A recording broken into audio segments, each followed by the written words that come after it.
The male reproductive system pelvis region में located होता है। इसमें एक pair of testes, accessory ducts, accessory glands और एक्सटर्नल जेनिटेलिया शामिल होते हैं जो रिप्रोडक्शन प्रोसेस में इंपॉर्टेंट रोल प्ले करते हैं। टेस्टीज अब्डोमिनल कैविटी के बाहर एक पाउच जिसे स्क्रोटम कहा जाता है उसके अंदर प्रेजेंट होते हैं। स्क्रोटम टेस्ट्स के लिए लो टेम्परेचर मेंटेन करता है जो स्पर्मेटोजेनेसिस, स्पर्म फॉर्मेशन के लिए नेसेसरी होता है। एडल्ट मेल में हर टेस्टस ओवल शेप्ड होता है। एक टेस्टस की लेंथ लगभग 4-5 सेंटीमीटर और विड्थ लगभग 2-3 सेंटीमीटर होती है। टेस्टस एक डेंस प्रोटेक्टिव कवरिंग से कवर्ड होता है। प्रत्येक टेस्टस में लगभग 250 कंपार्टमेंट्स होते हैं जिन्हें टेस्टिक्युलर लोब्यूल्स कहा जाता है। हर लोब्यूल के अंदर एक -3 हाईली कॉइल्ड सेमिनिफरस ट्यूब्यूल्स होते हैं जहां स्पर्म्स, स्पर्म फॉर्मेशन, स्पर्मेटोजेनेसिस का प्रोडक्शन होता है। प्रत्येक सेमिनिफरस ट्यूब्यूल के अंदर की लाइनिंग में 2 प्रकार की सेल्स होती हैं, मेल जर्म सेल्स, स्पर्मेटोगोनिया, और Sertoli cells. Male germ cells meiosis undergo करके अंत में स्पर्म्स बनाते हैं, जबकि सर्टोली सेल्स इन जर्म सेल्स को न्यूट्रिशन और सपोर्ट प्रोवाइड करती हैं। सेमिनिफरस ट्यूब्यूल्स के बाहर का रीजन इंटरस्टिशियल स्पेसेस कहलाता है जिसमें ब्लड वेसल्स और interstitial cells, Leydig cells, present होते हैं। लेडिक सेल्स का main function testicular hormones called androgens को सिंथेसाइज और सेक्रीट करना होता है जो मेल रिप्रोडक्टिव सिस्टम के प्रॉपर फंक्शनिंग के लिए इंपॉर्टेंट होते हैं। The male sex accessory ducts include rete testis, vasa efferentia, epididymis and vas deferens. इनका मेन फंक्शन स्पर्म्स को टेस्टिस से बाहर तक स्टोर और ट्रांसपोर्ट करना होता है। सेमिनिफरस ट्यूब्यूल्स के अंदर बने स्पर्म्स पहले रीटी टेस्टिस में ओपन होते हैं और वहां से वासा एफरेंशिया के थ्रू आगे मूव करते हैं। वासा एफरेंशिया टेस्टिस से बाहर निकलकर एपिडिडमस में ओपन होते हैं जो टेस्टिस के पोस्टीरियर सरफेस पर लोकेटेड होता है। एपिडिडमस में स्पर्म्स को टेम्पररी स्टोर किया जाता है और यहीं पर उनकी मैचुरेशन भी होती है। यहाँ से स्पर्म्स वास डेफरेंस में एंटर करते हैं जो एब्डोमेन की तरफ असेंड करता है और यूरिनरी ब्लैडर के ऊपर लूप बनाता है। आगे चलकर ये सेमिनल वेसिकल का डक्ट रिसीव करता है और फाइनली एजैक्युलेटरी डक्ट बनाकर यूरिथ्रा में ओपन होता है। ये सारे डक्ट्स मिलकर स्पर्म्स को टेस्टिस से बॉडी के बाहर तक ट्रांसपोर्ट करते हैं थ्रू यूरिथ्रा। यूरिथ्रा का ओरिजिन यूरिनरी ब्लैडर से होता है और ये पेनिस के थ्रू पास होते हुए एक्सटर्नल ओपनिंग तक जाता है जिसे यूरिथ्रल मीटस कहा जाता है। The penis male external genitalia होता है। ये स्पेशल इरेक्टाइल टिश्यू से बना होता है जो इरेक्शन में हेल्प करता है जिससे इंसेमिनेशन स्पर्म ट्रांसफर पॉसिबल होता है। पेनिस का अनलार्ज एंड ग्लैंड्स पेनिस होता है जो एक लूज स्किन फोल्ड से कवर्ड होता है जिसे फोस्किन प्रोप्यूस कहा जाता है। मेल एक्सेसरी ग्लैंड्स में seminal vesicles, paid prostate gland और बल्बोयूरिथ्रल ग्लैंड्स पेड इंक्लूड होते हैं। इन ग्लैंड्स से जो सिक्रीशंस आते हैं उनका कॉम्बिनेशन सेमिनल प्लाज्मा बनाता है जो फ्रक्टोज, कैल्शियम और डिफरेंट एंजाइम से रिच होता है जो स्पर्म्स को एनर्जी और प्रोटेक्शन प्रोवाइड करता है।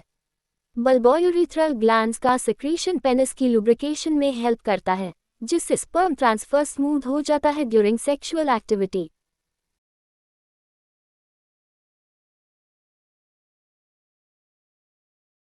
The female reproductive system pelvic region में located होता है। इसमें ovaries पैर के साथ oviducts, uterus, cervix, vagina और external genitalia include होते हैं जो reproduction process में important role play करते हैं। ovaries pad almond shaped gonads होते हैं जो female gamete oocyte प्रोड्यूस करते हैं और साथ high steroid hormones जैसे estrogen और progesterone secrete करते हैं। हर ओवरी पेल्विक कैविटी में यूटरस के दोनों साइड्स पर लोकेटेड होती है और पेरिटोनियल फोल्ड्स के थ्रू सस्पेंडेड होती है। एडल्ट फीमेल में एक ओवरी की लेंथ लगभग 2-4 सेंटीमीटर होती है। हर ओवरी एक थिन सरफेस एपिथेलियम से कवर्ड होती है जिसके अंदर ओवेरियन स्ट्रोमा प्रेजेंट होता है। ये स्ट्रोमा 2 रीजन्स में डिवाइडेड होता है, आउटर कॉर्टेक्स और inner medulla. The oviducts, fallopian tubes, uterus and vagina मिलकर फीमेल एक्सेसरी डक्ट्स बनेट हैं जो ओवम को ओवरी से यूटरस तक ट्रांसपोर्ट करने और रिप्रोडक्शन प्रोसेस को सपोर्ट करने का काम करते हैं। हर फलोपियन ट्यूब की लेंथ लगभग 10 to 12 सेंटीमीटर्स होती है और ये ओवरी के पेरिफेरी से यूटरस तक एक्सटेंड करती है। इसका ओवरी के पास वाला पार्ट इन्फंडिबुलम होता है जो फनल शेप्ड होता है। इन्फंडिब्यूलम के एजेस पर फिंगर लाइक प्रोजेक्शंस होते हैं जिसे फिम्ब्रियाई कहा जाता है, जो ओव्यूलेशन के बाद ओवम को कलेक्ट करने में हेल्प करते हैं। इन्फंडिब्यूलम आगे जाकर ओविडक्ट के वाइडर पार्ट एम्पुलम में ओपन होता है, जहां फर्टिलाइजेशन मोस्ट कॉमनली अकर होता है। ओविडक्ट का लास्ट नैरो पार्ट इस्मस होता है जिसका लूमन नैरो होता है और ये आगे जाकर यूटरस से कनेक्ट होता है। The uterus inverted pear shaped organ होता है जो फीमेल रिप्रोडक्टिव सिस्टम का इम्पॉर्टेंट पार्ट है। ये लिगामेंट्स के थ्रू पेल्विक वॉल से सपोर्ट होता है जिससे ये अपनी पोजीशन पर स्टेबल रहता है। यूटरस का लोअर नैरो पार्ट सर्विक्स के थ्रू वजाइना से कनेक्ट होता है। सर्विक्स का इंटरनल हॉलो स्पेस सर्विकल कनाल कहलाता है, जो वजाइना के साथ मिलकर बर्थ कनाल बनाता है, जिससे बेबी डिलीवरी के टाइम पैसेज मिलता है। यूटरस वॉल 3 लेयर्स से बनी होती है। बाहर की लेयर पेरिमेट्रियम होती है जो थिन मेम्ब्रेनस कवरिंग प्रोवाइड करती है। उसके बीच में थिक स्मूथ मसल लेयर होती है जिसे मायोमेट्रियम कहा जाता है, जो चाइल्ड बर्थ के टाइम कंट्रैक्शंस में हेल्प करती है। सबसे अंदर वाली लेयर एंडोमेट्रियम होती है, जो ग्लैंडुलर लेयर है और यूटराइन कैविटी को लाइन करती है। यही लेयर मेंस्ट्रुअल साइकिल और इम्प्लांटेशन में इंपॉर्टेंट रोल प्ले करती है। द फीमेल एक्सटर्नल जेनिटेलिया में mons pubis, labia majora, labia minora, hymen और क्लिटोरस इंक्लूड होते हैं, जो रिप्रोडक्टिव सिस्टम का एक्सटर्नल पार्ट बनेट हैं। मॉन्स प्यूबस एक फैटी टिश्यू का कुशन होता है जो स्किन और प्यूबिक हेयर से कवर्ड होता है और पेल्विक रीजन को प्रोटेक्शन प्रोवाइड करता है। लेबिया मजोरा फ्लैशी फोल्ड्स होते हैं जो मॉन्स प्यूबस से एक्सटेंड करके वेजाइनल ओपनिंग को सराउंड करते हैं और प्रोटेक्शन का काम करते हैं। लेबिया मनोरा पैड इनर फोल्ड्स होते हैं जो लेबिया मजोरा के अंदर लोकेटेड होते हैं और सेंसिटिव प्रोटेक्शन प्रोवाइड करते हैं। वेजाइनल ओपनिंग को पार्शली कवर करने वाली मेम्ब्रेन को हाइमन कहा जाता है। क्लिटोरिस एक टाइनी फिंगर लाइक स्ट्रक्चर होता है जो लेबिया मनोरा के अपर जंक्शन पर यूरिथ्रल ओपनिंग के ऊपर लोकेटेड होता है और हाईली सेंसिटिव होता है। The mammary gland all female mammals में प्रेजेंट एक फंक्शनल ग्लैंड होता है जो मिल्क प्रोडक्शन के लिए रिस्पॉन्सिबल होता है। यह पेड स्ट्रक्चर्स होते हैं जिनमें ग्लैंडुलर टिश्यू और variable amount of fat present होता है, जो ब्रेस्ट को शेप और सपोर्ट प्रोवाइड करता है। हर ब्रेस्ट का glandular tissue 15 to 20 memory lobes में डिवाइडेड होता है। हर लोब के अंदर क्लस्टर्स ऑफ सेल्स होते हैं जिसे एल्वियोलाई कहा जाता है। इन एल्वियोलाई की सेल्स मिल्क सेक्रीट करती हैं, जो इनके कैविटीज या लूमेंस में स्टोर होता है। ये एल्वियोलाई फर्दर स्मॉल चैनल्स जिसे मैमरी ट्यूब्यूल्स कहते हैं उनमें ओपन होते हैं। एक लोब के सारे ट्यूब्यूल्स मिलकर एक मैमरी डक्ट बनाते हैं। आगे चलकर मल्टीपल मैमरी डक्ट्स मिलकर एक वाइडर स्ट्रक्चर बनाते हैं जिसे मैमरी एम्प्यूला कहा जाता है, जो लैक्टिफरस डक्ट से कनेक्ट होता है और इसी डक्ट के through milk outside body release या सक आउट होता है।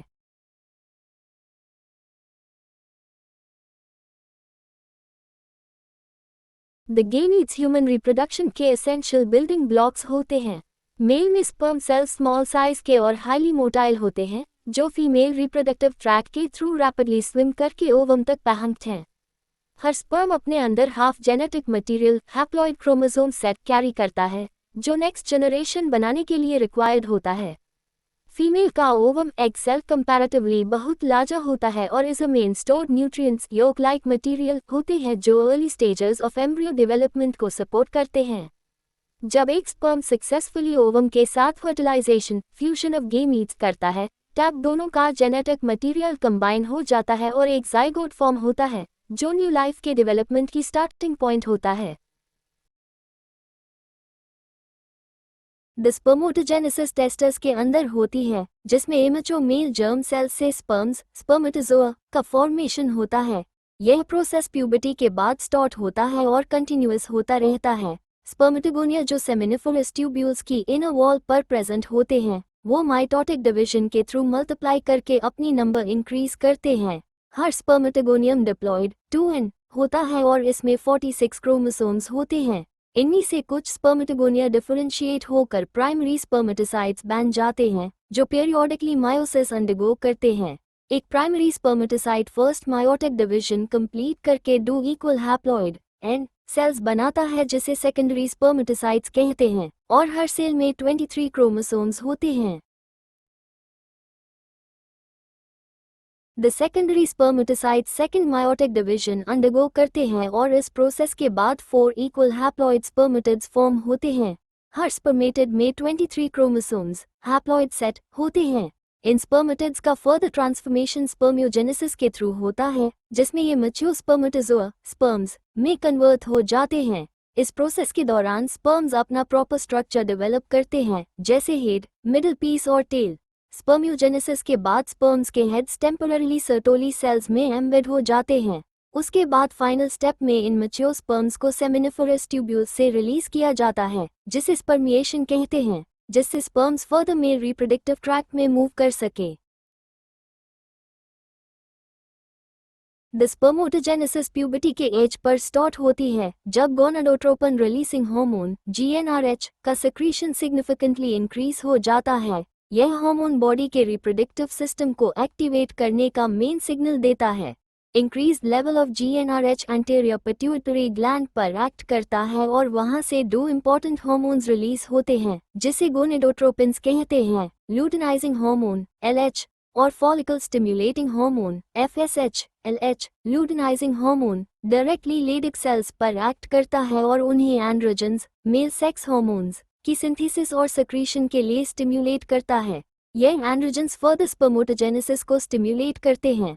दूसरी तरफ FSH follicle stimulating hormone Sertoli cells पर एक्ट करता है और उन्हें कुछ सपोर्टिव फैक्टर्स रिलीज करने के लिए स्टिम्युलेट करता है, जो स्पर्मियोजेनेसिस स्पर्मेटिड्स का स्पर्म में कन्वर्जन में हेल्प करते हैं। Structure of a sperm mainly 4 parts से मिलकर बना होता है: हेड, नेक, मिडिल पीस और टेल। पूरे स्पर्म बॉडी को एक प्लाज्मा मेम्ब्रेन कवर करती है, जो इसकी प्रोटेक्शन और शेप मेंटेन करने में हेल्प करती है।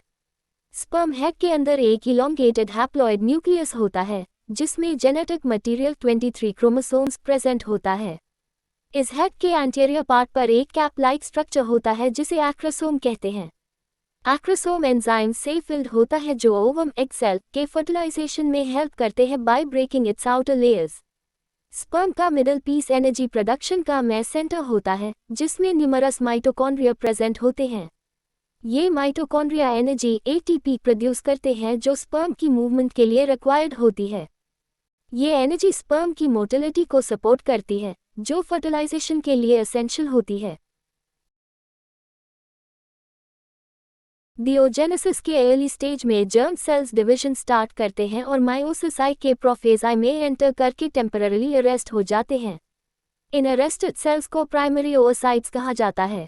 हर प्राइमरी ओवसाइट के अराउंड एक लेयर ग्रैन्युलोसा सेल्स की बैंड जाती है और इसे प्राइमरी फॉलिकल कहते हैं। ये फॉलिकल डेवलपमेंट का फर्स्ट विजिबल स्टेज होता है। आगे चलकर प्राइमरी फॉलिकल्स के अराउंड और भी layers of granulosa sales add हो जाती है और बाहर एक new covering thicker layer develop होती है, जिससे ये स्ट्रक्चर सेकेंडरी फॉलिकल बन जाता है। फिर सेकेंडरी फॉलिकल फर्दर डेवलप होकर टर्शरी फॉलिकल बन जाता है, जिसमें एक फ्लूइड फिल्ड कैविटी डेवलप होती है, जिसे एंट्रम कहते हैं। ये स्टेज फॉलिकल को और मैच्योर बनाता है। थीकर लेयर फर्दर डिफरेंशिएट होकर 2 पार्ट्स में डिवाइड हो जाती है: इनर लेयर थीकर इंटरना और आउटर लेयर थीकर एक्सटर्ना, जो हार्मोन प्रोडक्शन और स्ट्रक्चरल सपोर्ट में हेल्प करती हैं। At this stage, primary oocyte within the tertiary follicle grows in size and completes its first meiotic division, meiosis. ये division unequal होता है, जिसमें एक लार्ज हैप्लॉइड सेकेंडरी oocyte बैंटर है और साथ हाई एक very small first polar body form होती है। सेकेंडरी oocyte अपने अंदर प्राइमरी oocyte का major portion of nutrient rich cytoplasm retain करती है, जो आगे एम्ब्रियो डेवलपमेंट के इनिशियल स्टेजेस के लिए इंपॉर्टेंट होता है। आगे चलकर टर्शरी फॉलिकल फर्दर डेवलप होकर मैच्योर फॉलिकल ग्राफियन फॉलिकल बन जाता है। इस स्टेज पर सेकेंडरी oocyte के अराउंड एक प्रोटेक्टिव लेयर फॉर्म होती है, जिसे ज़ोना पेलुसिडा कहते हैं। फाइनली ग्राफियन फॉलिकल रप्चर हो जाता है और सेकेंडरी oocyte ओवम को ओवरी से रिलीज कर देता है। इस प्रोसेस को ओव्यूलेशन कहा जाता है, जो फर्टिलाइजेशन के लिए एसेंशियल स्टेप होता है।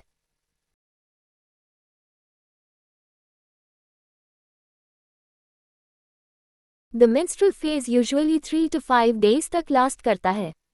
इस फेज में जब ओवम एग फर्टिलाइज नहीं होता, टैब यूटरस एंडोमेट्रियम की इनर लाइनिंग और उसके ब्लड वेसल्स ब्रेक डाउन हो जाते हैं। ये ब्रेक डाउन होने पर जो मटेरियल बैंटर है use menstrual fluid menstrual blood कहते हैं, जो बॉडी से वजाइना के थ्रू बाहर निकल जाता है।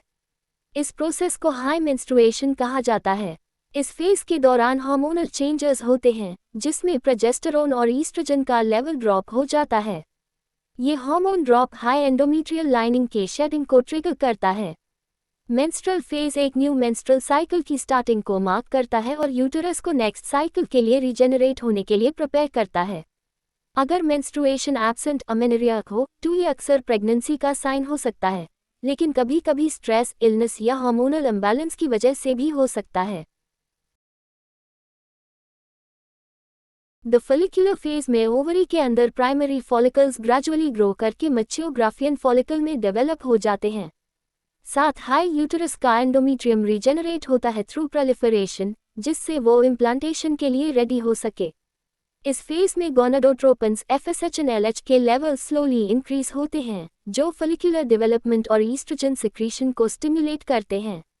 ओव्यूलेशन फेज के दौरान साइकिल के मिड पॉइंट पर एक sudden high surge of LH luteinizing hormone होता है। ये LH surge high Graafian follicle को रप्चर कर देता है और उससे ओवम एग रिलीज होता है। इस प्रोसेस को हाई ओव्यूलेशन कहा जाता है, जो फर्टिलाइजेशन के लिए मोस्ट इंपॉर्टेंट स्टेप होता है। लूटियल फेज में रप्चर्ड फॉलिकल से एक टेम्पररी एंडोक्राइन स्ट्रक्चर फॉर्म होता है जिसे कॉर्पस लूटियम कहते हैं। ये प्रोजेस्टेरोन हार्मोन सिक्रीट करता है, जो एंडोमेट्रियम को मेंटेन करके इम्प्लांटेशन के लिए रेडी रखता है। अगर फर्टिलाइजेशन नहीं होता तो कॉर्पस लूटियम डिजेनरेट हो जाता है और उसके बाद नेक्स्ट मेंस्ट्रुअल फेज स्टार्ट हो जाता है।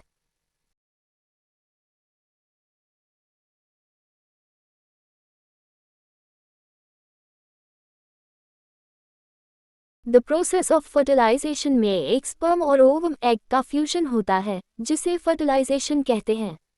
ये प्रोसेस फीमेल रिप्रोडक्टिव ट्रैक में होता है और इससे न्यू लाइफ की बिगिनिंग होती है। फर्टिलाइजेशन के दौरान स्पर्म ओवम के आउटर लेयर ज़ोना पेलुसिडा से कांटेक्ट करता है। इस कांटेक्ट के बाद ओवम की मेम्ब्रेन चेंजेस होती है जो एडिशनल स्पर्म्स के एंट्री को ब्लॉक कर देती हैं, जिससे सिर्फ एक हाई स्पर्म फर्टिलाइज कर पाता है। इस प्रोसेस को ब्लॉक टू पॉलिस्पर्मी कहा जाता है। एक्रोसोम के एंजाइम स्पर्म को हेल्प करते हैं ज़ोना पेलुसिडा और प्लाज्मा मेम्ब्रेन को पेनिट्रेट करने में, जिससे स्पर्म ओवम के साइटोप्लाज्म के अंदर एंटर कर जाता है। ये एंट्री सेकेंडरी ओवसाइट की सेकेंड मायोटिक डिवीजन को कंप्लीट होने के लिए ट्रिगर करती है। ये सेकेंड मायोटिक डिवीजन भी अनइक्वल होती है, जिसमें एक सेकेंड पोलर बॉडी और एक हैप्लॉइड ओवम फॉर्म होता है। उसके बाद स्पर्म का हैप्लॉइड न्यूक्लियस और ओवम का हैप्लॉइड न्यूक्लियस फ्यूज हो जाता है, जिससे एक डिप्लॉइड ज़ाइगोट फॉर्म होता है, जो फर्दर डेवलपमेंट का फर्स्ट स्टेज होता है। After fertilisation, the zygote oviduct के इस्मस से यूटरस की तरफ मूव करता है। इस दौरान ज़ाइगोट में कंटिन्यूअस माइटोटिक डिविजन्स होती हैं, जिसे क्लीवेज कहा जाता है। क्लीवेज के रिजल्ट में 2, 4, 8 और 16 डॉटर सेल्स बनती हैं, जिन्हें ब्लास्टोमर्स कहते हैं। जब एम्ब्रियो में 8-16 ब्लास्टोमर्स होते हैं, टैब्यूज मोरलर कहा जाता है। मोरलर फर्दर डिविजन्स करता रहता है और यूटरस की तरफ मूव करते हुए ब्लास्टोसिस्ट में ट्रांसफॉर्म हो जाता है। ब्लास्टोसिस्ट में ब्लास्टोमर्स 2 ग्रुप्स में अरेंज होते हैं। आउटर लेयर को ट्रोफोब्लास्ट कहा जाता है, जबकि अंदर की सेल ग्रुप को इनर सेल मास ICM कहते हैं। ट्रोफोब्लास्ट फ्यूचर प्लेसेंटा फॉर्मेशन में हेल्प करता है और इनर सेल मास से एम्ब्रियो डेवलप होता है। यूटरस में पहुंचने के बाद ट्रोफोब्लास्ट लेयर एंडोमेट्रियम से अटैच हो जाती है।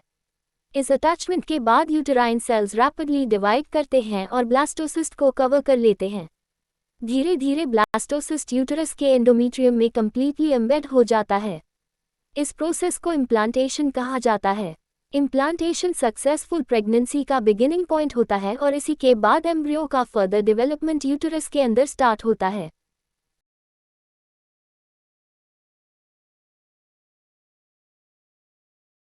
आफ्टर इम्प्लांटेशन, ट्रोफोब्लास्ट पर फिंगर लाइक प्रोजेक्शंस डेवलप होती हैं, जीन कोरियोनिक विली कहा जाता है। ये कोरियोनिक विली यूटराइन टिश्यू और मैटरनल ब्लड से सराउंडेड रहती हैं। धीरे धीरे कोरियोनिक विली और यूटराइन टिश्यू आपस में क्लोजली इंटरडिजिटेट हो जाते हैं और मिलकर एक स्पेशल स्ट्रक्चरल और फंक्शनल यूनिट बनाते हैं, जिसे प्लेसेंटा कहते हैं। प्लेसेंटा डेवलपिंग एम्ब्रियो, फीटस और मैटरनल बॉडी के बीच एक्सचेंज ऑर्गन की तरह काम करता है। ये एम्ब्रियो को ऑक्सीजन और न्यूट्रिएंट्स प्रोवाइड करता है, साथ हाई एम्ब्रियो द्वारा प्रोड्यूस की गई कार्बन डाइऑक्साइड और मेटाबॉलिक वेस्ट मटेरियल्स को मैटरनल ब्लड में ट्रांसफर करके रिमूव करने में हेल्प करता है। प्लेसेंटा एम्ब्रियो से अम्बिलिकल कॉर्ड के थ्रू कनेक्टेड होता है। अम्बिलिकल कॉर्ड मदर और एम्ब्रियो के बीच न्यूट्रिएंट्स, ऑक्सीजन और वेस्ट प्रोडक्ट्स के ट्रांसपोर्ट का में पाथवे होता है। न्यूट्रिशन और एक्सचेंज के अलावा प्लेसेंटा एक इम्पॉर्टेंट एंडोक्राइन टिश्यू की तरह भी फंक्शन करता है। ये कई हार्मोन्स प्रोड्यूस करता है, जैसे human chorionic gonadotropin HCG, human placental lactogen HPL, ईस्ट्रोजन्स और प्रोजेस्टोजन्स, जो प्रेगनेंसी को मेंटेन करने और फीटल डेवलपमेंट में इंपॉर्टेंट रोल प्ले करते हैं। प्रेगनेंसी के लेटर फेज में रिलैक्सन हार्मोन भी सिक्रीटेड होता है, जो मेनली डिलीवरी के लिए बॉडी को प्रिपेयर करने में हेल्प करता है। रिलैक्सन का सिक्रीशन ओवरी द्वारा होता है। After implantation, inner cell mass embryo rapid differentiation start करता है। सबसे पहले ये दो प्राइमरी लेयर्स में डिवाइड होता है, आउटर एक्टोडर्म और इनर एंडोडर्म। कुछ समय बाद इन दोनों लेयर्स के बीच एक थर्ड लेयर मेसोडर्म डेवलप हो जाती है। ये तीन जर्म लेयर्स एक्टोडर्म, मेसोडर्म और एंडोडर्म एम्ब्रियोनिक डेवलपमेंट के दौरान बॉडी के सभी टिश्यूज और ऑर्गन्स को फॉर्म करती हैं। एक्टोडर्म से मेनली नर्वस सिस्टम और स्किन डेवलप होते हैं, मेसोडर्म से मसल्स, बोन्स और सर्कुलेटरी सिस्टम बनते हैं, जबकि एंडोडर्म से डाइजेस्टिव और रेस्पिरेटरी सिस्टम के मेजर ऑर्गन्स डेवलप होते हैं। इनर सेल मास में कुछ स्पेशल सेल्स प्रेजेंट होते हैं, जीन स्टेम सेल्स कहा जाता है। इन स्टेम सेल्स में ये यूनिक पोटेंसी होती है कि ये बॉडी के लगभग सभी टाइप्स के टिश्यूज और ऑर्गन्स में डिफरेंशिएट हो सकते हैं। इसी वजह से स्टेम सेल्स एम्ब्रियोनिक डेवलपमेंट में बहुत इंपॉर्टेंट रोल प्ले करते हैं। The average duration of human pregnancy लगभग 9 मंथ्स होती है, जिसे जेस्टेशन पीरियड कहा जाता है। प्रेगनेंसी के एंड में यूटेरस में स्ट्रॉन्ग यूटेराइन कंट्रैक्शन स्टार्ट होते हैं, जो फीटस को यूटेरस से बाहर निकलने में हेल्प करते हैं। Delivery of the foetus childbirth की इस प्रोसेस को पार्टरिशन कहा जाता है।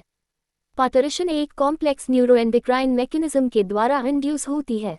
इस प्रोसेस के सिग्नल्स फुली डेवलप्ड फीटस और प्लेसेंटा से ओरिजिनेट होते हैं, जो यूटेरस में माइल्ड कंट्रैक्शंस प्रोड्यूस करते हैं। इन इनिशियल कंट्रैक्शंस को फीटल एजेक्शन रिफ्लेक्स कहा जाता है। Fetal ejection reflex maternal pituitary gland से ऑक्सीटोसिन हार्मोन के रिलीज को स्टिमुलेट करता है। ऑक्सीटोसिन यूटेराइन मसल्स पर एक्ट करता है और इनमें स्ट्रॉन्ग यूटेराइन कंट्रैक्शंस प्रोड्यूस करता है। ये stronger contractions further oxytocin secretion को स्टिमुलेट करती हैं। इस तरह यूटेराइन कंट्रैक्शंस और ऑक्सीटोसिन सिक्रीशन के बीच एक पॉजिटिव फीडबैक मैकेनिज्म कंटिन्यू रहता है, जिससे कंट्रैक्शंस प्रोग्रेसिवली स्ट्रॉन्गर और मोर फ्रीक्वेंट होते जाते हैं। एंड में ये पावरफुल कंट्रैक्शंस बेबी को यूटेरस से बर्थ कैनाल के थ्रू बाहर एक्सपेल कर देते हैं। इस कंप्लीट प्रोसेस को पार्टरिशन चाइल्ड बर्थ कहा जाता है। During pregnancy, female memory glands undergo differentiation और डिलीवरी के आसपास मिल्क प्रोड्यूस करना स्टार्ट कर देती हैं। मिल्क प्रोडक्शन की इस प्रोसेस को लैक्टेशन कहा जाता है। लैक्टेशन मदर को न्यूबॉर्न बेबी को न्यूट्रिशन प्रोवाइड करने और ब्रेस्ट फीडिंग करने में हेल्प करती है। लैक्टेशन के इनिशियल फ्यू डेज में जो मिल्क प्रोड्यूस होता है यूज कोलोस्ट्रम कहा जाता है। कोलोस्ट्रम नॉर्मल मिल्क से अलग होता है क्योंकि इसमें हाई अमाउंट में एंटीबॉडीज प्रेजेंट होती हैं। यह एंटीबॉडीज न्यूबॉर्न बेबी को इन्फेक्शन से प्रोटेक्शन देने और उसकी इम्यूनिटी रेजिस्टेंस डेवलप करने में बहुत इंपॉर्टेंट रोल प्ले करती हैं। इसीलिए कोलोस्ट्रम को न्यूबॉर्न के लिए फर्स्ट नेचुरल प्रोटेक्टिव फूड माना जाता है।